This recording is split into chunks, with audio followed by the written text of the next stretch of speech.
Assalamualaikum warahmatullahi wabarakatuh. Sebelumnya perkenalkan, nama saya Riki Hardiani, kelas MN20D semester 5 Universitas Nusa Putra.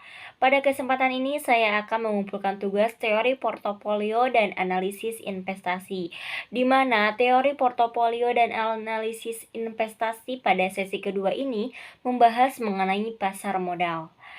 Baiklah, langsung saja, apa sih pasar modal? Pengertian pasar modal dalam sejarah di Indonesia itu bagaimana?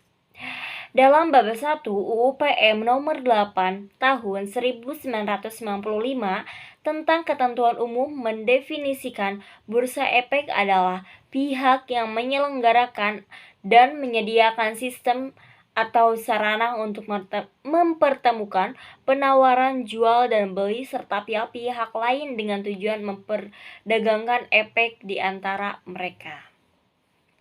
Dan menurut C. Bogen, bursa efek adalah suatu sistem yang organisasi dengan mekanisme resmi untuk mempertemukan penjual dan pembeli secara langsung atau melalui wakil-wakilnya. Sedangkan fungsi bursa efek dalam kurung pasar modal adalah apa sih? Fungsi bursa atau pasar modal ini? Yang pertama yaitu menciptakan pasar secara terus-menerus bagi efek yang telah ditawarkan kepada masyarakat. Itu yang pertama. Yang kedua adalah menciptakan harga yang wajar bagi efek yang bersangkutan melalui mekanisme penawaran dan permintaan. Yang ketiga yaitu untuk membantu dalam pembelanjaan dunia usaha. Seperti itu. Berbeda dengan tujuan pasar modal, di berbagai negara, pasar modal di Indonesia mempunyai jangkauan dan misi yang lebih luas. Yang di antaranya yaitu yang pertama yaitu mempercepat proses perluasan partisipasi masyarakat dalam kepemilikan saham perusahaan. Yang kedua, pemerataan pendapatan masyarakat melalui pemilikan saham. Yang ketiga, menggairahkan partisipasi masyarakat dalam mengarahkan dan perhimpunan dana untuk digunakan secara produktif. Lalu yang selanjutnya, sejarah pasar modal Indonesia. Pasar modal sudah dimulai sejak zaman pemerintahan kolonial Belanda. Berarti sudah jauh ya, karena ini sudah dimulai pada zaman kolonial pemerintahan Belanda atau pemerintahan kolonial Belanda. Perdagangan efek dimulai pada tanggal 4 Desember 1912. Berarti sebelum Indonesia merdeka pun pasar modal itu sudah ada.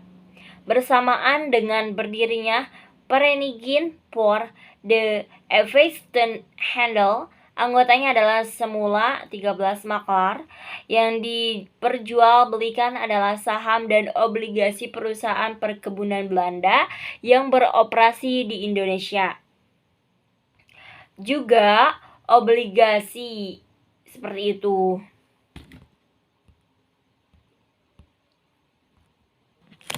Oke, selanjutnya saya akan menjelaskan emiten pasar modal. Apa sih pasar modal itu? Instrumen pasar modal, mohon maaf. Instrumen pasar modal itu apa aja sih? Yang pertama yaitu saham. Yang kedua obligasi, yang ketiga reksadana. Lalu ada lagi hak memesan, waran. Yang pertama saham. Apa sih yang dimaksud dengan saham? Saham yaitu surat berharga yang menunjukkan kepemilikan investor perorangan maupun badan hukum di dalam suatu perusahaan. Yang kedua yaitu obligasi, yaitu surat berharga yang menunjukkan bahwa penerbit obligasi tersebut memperoleh pinjaman dana dari pembeli dan memiliki kewajiban untuk membayar kupon bunga secara berkala serta melunasi pokok utang pada waktu yang ditentukan. Yang ketiga yaitu reksadana. Yang dimaksud reksadana merupakan wadah yang dipergunakan untuk menghimpun dana dari masyarakat pemodalan untuk selanjutnya diinvestasikan dalam portofolio efek oleh manajemen investasi. Seperti itu ya. Lalu yang ketiga tadi yaitu apa sih? Yang keempat tadi yaitu hak memesan efek terlebih dahulu. diterbitkan pada saat penawaran umum terbatas atau rank issue. Yang kelima yaitu waran, yaitu efek yang memberikan hak kepada pemiliknya untuk membeli saham baru dengan harga tertentu dan di dalam jangka panjang waktu tertentu diterbitkan mengikuti penerbitan atau penjualan efek lain atau misal rank issue, IPO atau obligasi. Lalu di sini juga terdapat untuk dapat mencetak obligasi di bursa efek emiten wajib memenuhi ketentuan sebagai berikut. Yang pertama yaitu pernyataan pendaftarannya telah dinyatakan efektif dan BPOM. Yang kedua, laporan keuangan perusahaan telah diperiksa oleh akuntan yang terdapat di BPOM dengan pendapatan wajar tanpa syarat untuk tahun buku terakhir. Yang ketiga yaitu nilai nominal obligasi yang dicatat sekurang-kurangnya yaitu 25 juta. Rentang waktu antara waktu efektifnya persyaratan pendaftaran dengan permohonan pencatatan tidak lebih dari 6 bulan. Lalu selanjutnya perusahaan telah berdiri dan beroperasi sekurang-kurangnya yaitu 3 tahun. Yang keenam yaitu dalam 2 tahun buku terakhir perusahaan memperoleh laba operasional, tidak terdapat saldo kerugian pada posisi keuangan yang berakhir. Yang selanjutnya yaitu komisari dan direksi memiliki reputasi yang baik. Seperti itu. Lalu di sini juga ada persyaratan pendaftaran reksadana. Jadi hanya tadi obligasi, reksadana juga sama ya.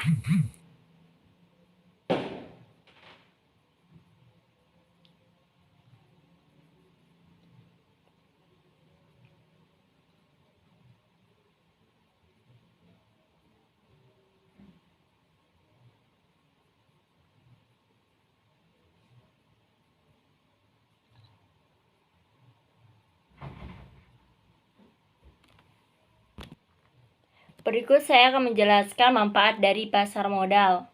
Manfaat pasar modal sendiri menurut Kamarudin Ahmad yaitu menyatakan pasar modal memiliki manfaat bagi dunia usaha, pemodal, lembaga penunjang pasar modal, dan bagi perusahaan. Bagi dunia usaha, melalui pasar modal, perusahaan dapat memperoleh dana pinjaman maupun dana equity. Memiliki pasar modal, perusahaan dapat meningkatkan dana pinjaman dengan menjual obligasi atau sekuritas kredit. Jika dipertimbangkan keuntungan go publik yang bila dibandingkan dengan sumber lain adalah yang pertama yaitu jumlah dana yang dapat dihimpun pun bisa berjumlah besar. Yang kedua, dana tersebut dapat diterima sekaligus pada pasar perdanaan selesai. Yang ketiga yaitu tidak ada covenant sehingga manajemen dapat lebih bebas dalam pengelolaan dana perusahaan. Yang selanjutnya itu solvabilitas perusahaan tinggi sehingga memperbaiki citra perusahaan. Yang selanjutnya yaitu ketergantungan emiten terhadap bank adalah kecil. Yang selanjutnya itu cash flow hasil penjualan saham biasanya lebih besar dari harga nominal perusahaan. Yang selanjutnya itu emisi saham cocok untuk membiayai perusahaan yang berisiko tinggi. Yang selanjutnya itu tidak ada beban finansial yang tetap ataupun bunga.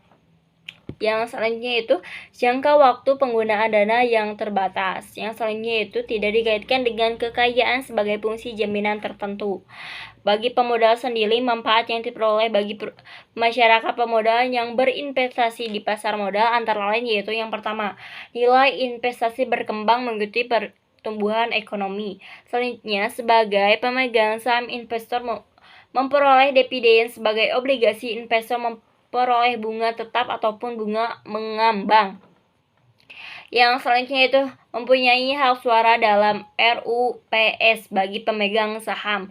Lalu dapat dengan mudah mengganti instrumen investasi. Yang selanjutnya yaitu dapat sekaligus melakukan investasi dalam beberapa instrumen untuk mengurangi resiko. Lalu bagi lembaga penunjang pasar modal, berkembangnya pasar modal seperti dewasa ini memberikan manfaat yang besar bagi lembaga penunjang menuju ke arah profesionalisme dalam memberikan pelayanan sesuai dengan bidang dan tugasnya masing-masing. Keberhasilan perusahaan-perusahaan yang telah go publik maupun transaksi yang terjadi di bursa menunjukkan pula keberhasilan dari peran serta aktif lembaga penunjang pasar modal tersebut. Seperti itu. Lalu apa sih manfaat dari pasar modal sendiri bagi perusahaan? Sumber pembiayaan yang cukup besar tentunya tidak saja harus diperoleh tabungan pemerintahan, tetapi juga dari tabungan masyarakat, karena peran sektor swasta sangat diperlukan dalam membiayai pembangunan. Selain perbankan, pasar modal merupakan sarana yang tepat untuk memobilisasi dana masyarakat yang handal guna membiayai dana pembangunan. Oleh sebab itu, melalui paket deregulasi dan debirokratisasi, peranan pasar modal terus didorong perkembangannya. Baiklah, selanjutnya profil subsektor industri yang saya pilih untuk menjadi objek paper UTS atau UAS, yaitu subsektor makanan dan minuman. Mungkin hanya itu yang bisa saya sampaikan, kurang lebihnya tolong dimaafkan. Wabillahi taufiq wal hidayah. Assalamualaikum warahmatullahi wabarakatuh. Terima kasih.